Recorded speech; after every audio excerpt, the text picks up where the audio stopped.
اگر تم دل کو مضبوط رکھو اور نافرمانی سے بچتے رہو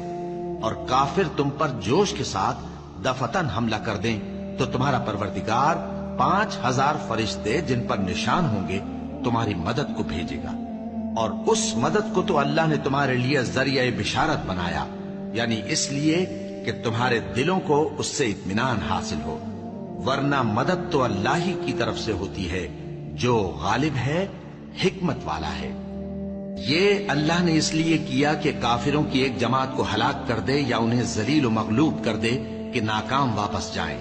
اے پیغمبر، اس کام میں تمہارا کچھ اختیار نہیں۔ اب دو صورتیں ہیں، یا اللہ ان کے حال پر مہربانی کرے یا انہیں عذاب دے کہ یہ ظالم لوگ ہیں، اور جو کچھ آسمانوں میں ہے اور جو کچھ زمین میں ہے سب اللہ ہی کا ہے، وہ جسے چاہے بخش دے اور جسے چاہے عذاب کرے، اور اللہ بخشنے والا